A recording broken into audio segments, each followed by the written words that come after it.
2 વર્ષ પહેલા કબૂતરબાજીના કેસમાં 6 વોન્ટેડ આરોપીને ઝડપી લેવા માટે ઇનામનું એલાન કરાયું। અમદાવાદ શહેરના સોલા વિસ્તારમાં ઇમિગ્રેશન અને વિઝાની ઓફિસ ધરાવી ગેરકાયદે રીતે અમેરિકા મોકલવાના કૌભાંડ અંગે 2 વર્ષ પહેલા પોલીસ મથકે ગુનો નોંધાયો હતો, જે કેસમાં મુખ્ય આરોપી બોબી પટેલ સહિત 9 આરોપીઓને અનેક દસ્તાવેજી પુરાવા સાથે ઝડપી લેવાયા છે।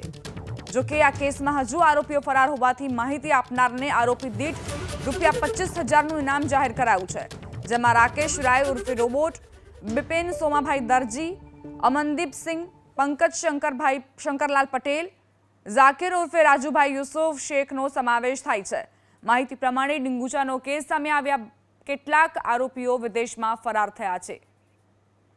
કબૂતરબાજી કૌભાંડના કેસમાં ઇનામની જાહેરાત કરવામાં આવી છે। આ આરોપીઓ જેમનું નામ આ કબૂતરબાજી કાંડમાં સામેલ છે, 25,000નું ઇનામ જાહેર કરાયું છે। રાકેશ રાય ઉર્ફે રોબોટ, બિપિન સોમાભાઈ દરજી, અમનદીપ સિંહ, પંકજ શંકરલાલ પટેલ, ઝાકિર ઉર્ફે રાજુભાઈ યુસુફ શેખનો સમાવેશ આ આરોપીઓમાં થાય છે અને તેમની ઉપર ઇનામનું એલાન કરવામાં આવ્યું છે। કેટલાક આરોપીઓ વિદેશ ફરાર થઈ ગયા હતા ડીંગુચાના કેસને સામે આવ્યા બાદ। આ ડીંગુચાનો પરિવાર, જેમાં આખો 4 જે લોકો હતા, 2 બાળકો અને એક દંપતી, તેમનું મૃત્યુ થયું હતું।